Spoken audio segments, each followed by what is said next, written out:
If you have a cat, you know. You know that the relationship with them is different. There is a unique, almost mystical connection that makes us feel that they are much more than just pets. They are like little gods who walk among us, silent guardians of our home, with an ancient wisdom in their eyes and a dignity that defies our understanding. And it is this sense of mystery that has brought us here to. The title of this video is provocative, and we need to understand it with the depth that Carl Jung's philosophy demands. Jung's warning about having cats in the home was never about the physical animal. Jung, a master at decoding the symbols of the psyche, knew that certain animals function as powerful archetypes in our lives, mirrors for hidden parts of ourselves. The warning was not about an external danger, but about an internal alert. It was about what the cat archetype represents and what its presence in our modern, domesticated home reveals and, in fact, threatens us. For in Jung's view, the cat is an ambassador of the unconscious.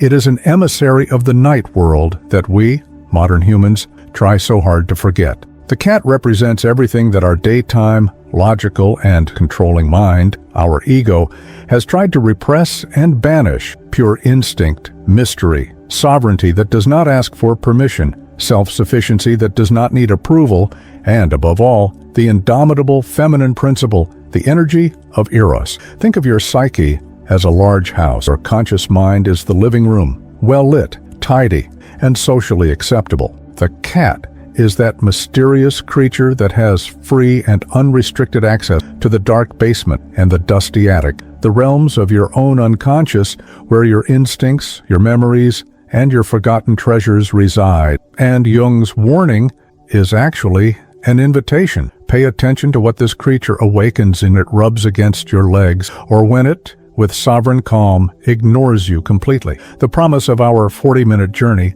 is not to make you afraid of your animal. It is to give you the key to decoding its symbolism. We will reveal the 8 warning lessons the presence of a cat in your life offers, and we will show how this little 4-legged Zen master can be, if you have eyes to see, your greatest and most relentless guru for your journey of individuation, the journey of becoming whole. The first warning a cat brings us is about the nature of our own perception, and it manifests itself in the pain of division. Think of the confusion of why cats generate such extreme and polarized reactions in people. There is rarely a middle ground. People either love them with an almost obsessive devotion, seeing them as the embodiment of grace and magic, or they hate them with a visceral aversion, seeing them as selfish, treacherous, and self-serving creatures. And this radical divide is the first clue that something much deeper than a simple pet preference at play. What is happening here in Jung's language is that the cat, by its very nature, is the perfect projection screen. A projection is the unconscious act of attributing to another person or to an animal a quality that in fact belongs to ourselves, but which we do not recognize. And the cat is a master at attracting projections because of its inherently paradoxical nature. It is at once domesticated and wild, affectionate and completely indifferent, a cruel hunter and a loving companion, a being of luxurious laziness and explosive agility. And this refusal to fit into a single box, totality of opposites, makes it the ideal container for our own contradiction, our own repressed parts, and our own unconscious complex. And here is the revelation that is the foundation of the other warnings you feel about the story you tell about them, as much more about than it does about them. If you passionately admire their independence and self-sufficiency, this may be a direct reflection of your own lack of autonomy, of your own codependency in your relationship. If, on the other hand, you are deeply irritated by their indifference and arrogance, this may be a mirror of your own need for control, your own insecurity, and your desperate search for external validation. The cat is not being anything to you. It is just being. And your reaction to this being is an accurate diagnosis of your own psyche. To help you begin using your cat as a mirror, we invite you to take the Feline mirror test. Grab a notebook and list 3 traits that you most admire in a cat. And below that, list 3 traits that you most... Now, with this list in hand, meditate on it with radical... For each quality, ask yourself, how does this trait connect to a repressed part, an unfulfilled desire, or an unhealed wound in my own life? Where do I long for more of the independence that I admire? Where do I act with the same indifference to test? Think of the cat as a four-legged Rorschach. In psychology, a Rorschach test is a series of abstract ink blots. The ink blots themselves mean nothing. They are neutral. The story, the meaning, the emotion, all of this is projected onto the ink blot of the patient, and it is through the analysis of the story psychologist can see its unconscious works. The cat is the ink blot. Its ambiguous and paradoxical behavior is the neutral stimulus, and the story you tell about it, he's a Zen mad tyrant, is in fact the story that your unconscious is desperately trying to tell about yourself. Once we understand that the cat is a screen for our projections, the second warning invites us to look at our own condition. And the pain it exposes is that of being excessively domesticated. It is the feeling that many of us carry, of having lost our wild essence, our instinct, our connection with our own nature. It is the pain of living a life entirely controlled by social rules, work schedule, the expectations of others, and the constant need to be good and useful, a process that leaves us efficient but spiritually sterile. It is in contrast to this condition of ours that the cat archetype reveals itself in all its power. Its archetypal qualities are an antidote to our domestication. They are a radical independence, a self-sufficiency that borders on arrogance, an innate dignity, and, most important of all, an absolute connection with its own worth. A worth that does not depend in any way on external validation, approval, or affection. The cat does not ask itself if it is good enough. It simply is, and it acts from the unshakable certainty of its own worth. And here is the breaking of expectations that can shake the foundations of your worldview, based on merit and effort. Your cat does absolutely nothing to deserve your love, your food, or your... It does not learn tricks. It does not strive to please. It does not apologize for existing. Its simple, authentic presence is its value. Its existence is its justice. He is a living reminder walking through your home every day of a state of being that most of us humans have completely forgotten, that we are inherently worthy of love and a place in the world, simply because of who we are, what we do. So that you can learn directly from this, I invite you to a Zen master practice. Take 10 minutes out of your day, and instead of interacting, just watch it. Watch with the attention disciple. Notice how he only does what he wants, when he wants. Notice how he feels no guilt about sleeping 16 hours a day. Notice his audacity in demanding the best spot on the couch. Notice how he withdraws from an interaction the exact moment it be interested, without ceremony, and allow his sovereignty to your own law. Think of the realm with two great energies. In a world of dogs, and here, the dog represents the energy of logos, the energy of loyalty to external rules, of action, of service, and of the relentless pursuit of pleasing the master. The cat is the absolute master of eros. Eros here does not mean romantic, but the wisdom of being, of connection, of intuition, of relation, and of value that comes from within. The dog seeks the approval of the king, for he serves the kingdom. The cat does not seek the approval of the king, for he knows in every cell of his being that he is the king of his own domain. The first warning the cat whispers to our psyche is perhaps the most uncomfortable of all, for it directly reflects our most common pain, the pain of the people pleaser. It is the suffering of being a people pleaser, the person who cannot say no. It is the exhaustion of living a life where your needs always come last, where your energy is a public resource available to all, and where the fear of disappointing someone leads you to constantly betray yourself, building up a silent resentment that poisons you from within. In direct contrast to our pain, the cat presents itself as the absolute master of personal sovereignty. It is the king of its own being, and it sets the terms of every interaction. It approaches when, and only when, it desires affection. It withdraws without guilt or hesitation the very moment the interaction no longer. It does not feel obligated to stay on your lap a second longer than it wants to. It does not fear your disapproval. Your seat of authority is located unshakably within yourself. And the shocking revelation, the true warning that your cat delivers to you every day, is a direct question from your soul to you. Where in your life have you completely surrendered that sovereignty? In what relationships do you allow others to dictate the terms of interaction? The presence of the cat in your home, who may be purring on your lap now, and, the next second, walking away with an indifference that may seem cruel, is a constant meditation on the nature of detachment, healthy boundaries, and self-love. He is not being selfish. He is being a mirror for your own healthy lack of selfish. To begin learning from this master, we invite you to a practical challenge, the feline no. The next time you're about to do something out of sheer obligation, something that drains your energy and that you don't want to do, stop for a moment.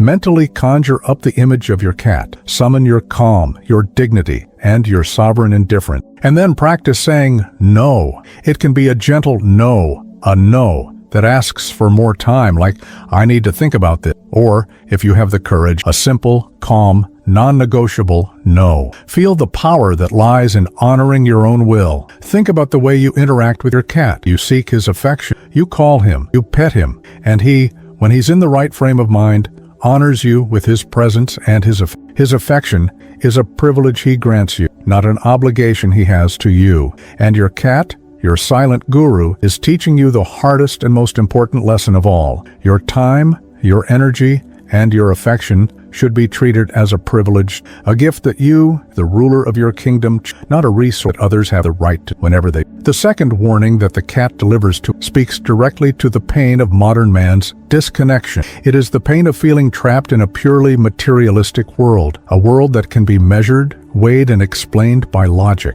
It is the feeling that we have lost our connection with intuition, with our dreams, with the magic and mystery of life. It is a kind of dryness of the soul, a longing for a world that we feel exists, but that we have been told is just a childish fantasy. In all cultures and mythologies, the cat has always been symbolically linked to the moon and the world spirits. It is the creature sees in the dark, and in Jungian terms, seeing in the dark is a perfect metaphor for the ability to have privileged access to the realm of the unconscious. While we humans operate primarily from our daytime consciousness, the cat is a being of the twilight. It moves with disconcerting ease between the visible world of consciousness and the invisible world of instinct, symbol, and archetype. And the warning that the cat brings us with its mere presence is this: it is a mirror to the fact that you have been living with only 50% of your perception. You have been living only with the daytime consciousness of your ego,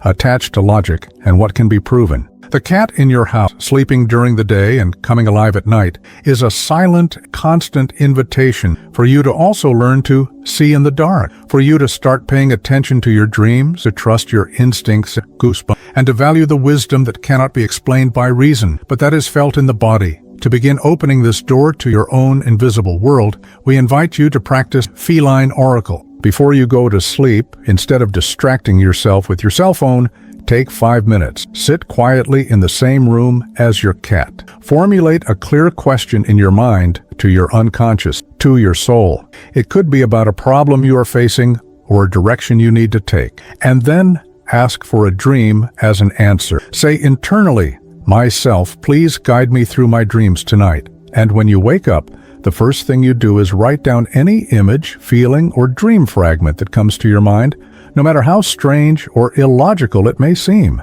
Treat it as the symbolic answer of your inner oracle. Think of your psyche as having two great. Your conscious mind is the world of the day, governed by the sun, by logic, by clarity, by the order of the ego. And your unconscious is the world of the night, governed by the moon, by intuition, by mystery, by the wisdom of Eros. We have been taught to live only under the sun and to fear the darkness of the night. The cat is the creature that is master of both kingdoms. It moves seamlessly between the two, showing us with its very existence that the night is not to be feared, but rather explored and honored, because it is in the darkness of the forest that the most nutritious hunt, which is the hunt for wisdom and self-knowledge, takes place. The third warning that the cat gives us is one of the most subtle and most powerful, especially for the male psyche, and it manifests itself not as pain, but as an inexplicable fascination. It is a veneration, an almost obsessive admiration that many men feel for the figure of the cat,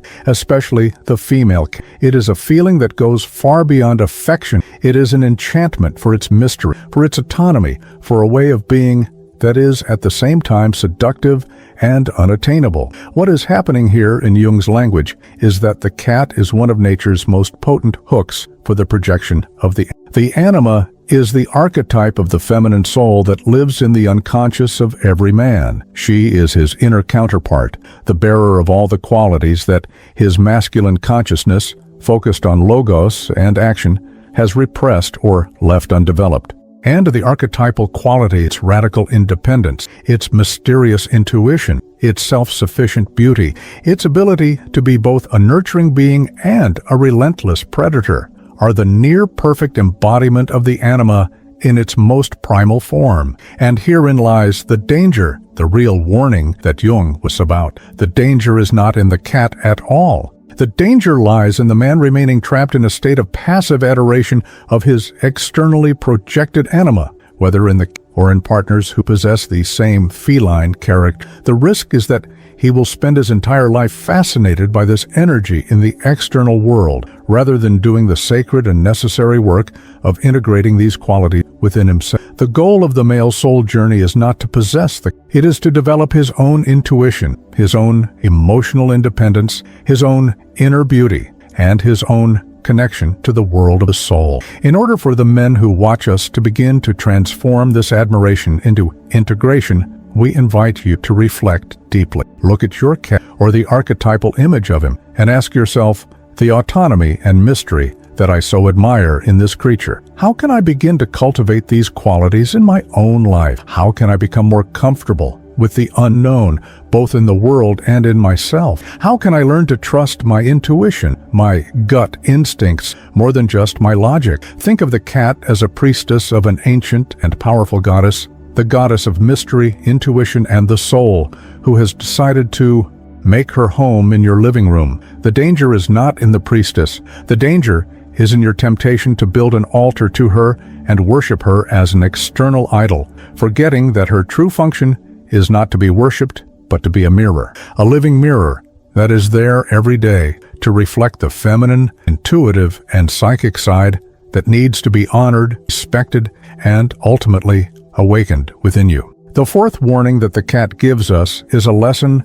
about a type of limit that our culture rarely teaches us, and it speaks directly to the pain of being an energetic sponge. It is the experience, which the most sensitive people know well, of absorbing the energy, stress, and mood of the people and environments around you. It is walking into a place feeling good and leaving it feeling completely drained, angry, or sad without knowing why. It is the pain of being unable to protect your own inner space from the energetic contamination of the world. In contrast to our porosity, the cat presents itself as a true master of its own energy field. It is a master of energetic boundaries. Notice how a cat rarely lets itself be touched or held if it does not want to. It does not need to scream or fight. It simply withdraws or stiffens its body, communicating with absolute clarity that its space has been violated. It teaches us with its very existence that the most powerful boundaries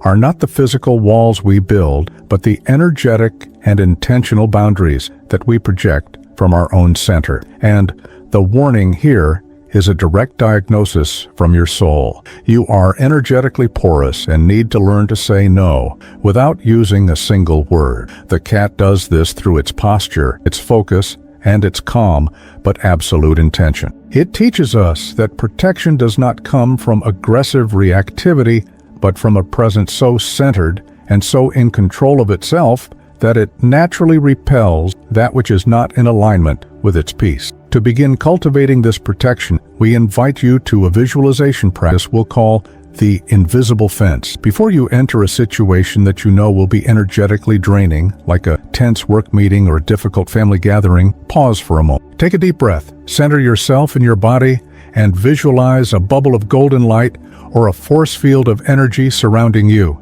extending about an arm's length in all directions. Then, set a clear intention that only your own energy will remain within this field and that the energy of others will remain outside. Think of the difference between a wall and a force field. A wall isolates you it keeps you from being hurt, but it also keeps you from connecting and living. The cat doesn't build walls, it projects a force field, and it's teaching you that true spiritual protection doesn't come from isolation, from running away from the world. It comes from cultivating a presence so centered, so sovereign, and so whole that it naturally filters and repels energies that do not serve you, allowing you to remain present and engaged in the world, but from a place of safety and inner power. The fifth cat warning is actually a gift, a balm for the greatest disease of modern life, chronic stress. It is the pain of feeling constantly on 220,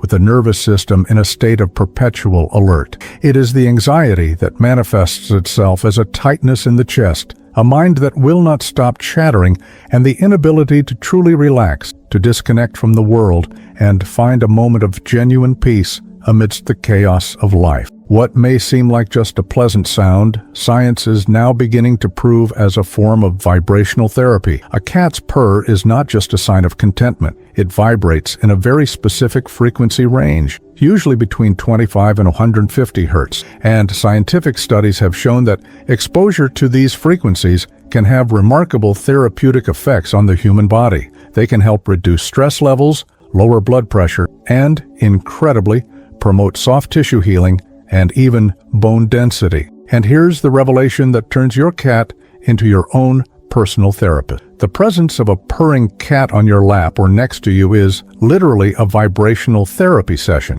while your mind is operating in beta brainwaves, state of alertness and anxiety. Your cat is emitting a frequency of coherence, calm, and through a process known as frequency entrainment or frequency synchronization, the cat's coherent vibration can gently pull your own nervous system out of the state of stress and into a state of calm and relaxation, the state of alpha and theta waves. To enhance this effect, we invite you to a purr meditation. The next time your cat curls up on your lap and starts purring, instead of just absent-mindedly petting him, turn it into a mindful practice. Place one hand on his body and focus all your attention on feeling the vibrations purr, spreading through your hand, your arm, and throughout your body. Then, try to synchronize the rhythm of your breathing with the rhythm of his. Breathe in as he's in, breathe out. Just consciously receive this healing free. Think of your stressed mind and anxious nervous system as a radio station that is completely out of tune, emitting only noise and static. When your cat purrs, it is like a living tuning fork, a perfectly calibrated instrument that emits a fundamental note of calm, coherence, and harmony. By deliberately tuning in to your cat, by allowing your cat's vibration to resonate with you, you give your own system a chance to recalibrate. You remind your cat of its own natural frequency of peace. After you have decoded each of the warnings and lessons your cat offers you, one last pain may arise. It is the pain of fragmentation. It is the feeling of having understood all these lessons intellectually,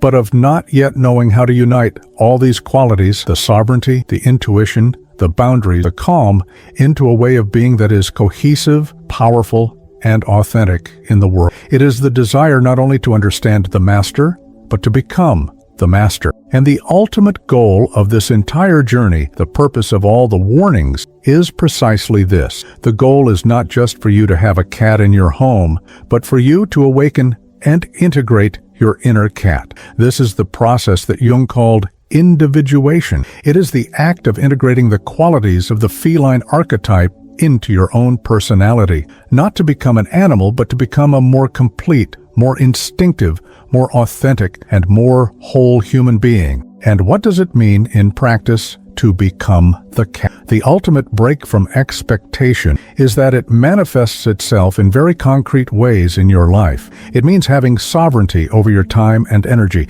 It means trusting your instincts and intuition with the same certainty with which you trust your logical mind. It means having a self-sufficient sense of worth that no longer depends on external approval. It means moving through life with grace and intention without wasting energy on unnecessary movement and worry. And perhaps importantly, it means knowing when to rest deeply and when to act with the total precision of a predator. To cement this integration into your daily life, we invite you to take an archetypal vow. Think about all the feline qualities we've explored and choose the one you need to cultivate most in your life. Is it independence, tuition, energetic boundaries? Write that quality down on a piece of paper and put it somewhere you'll see it every day. Then commit to doing one small conscious action every day for a week that embodies that quality, bringing the energy of your inner cat into your real world. Think of your cat as your own personal guru, your Zen master who lives with you. You feed him, you take care of his basic needs, you clean his litter box,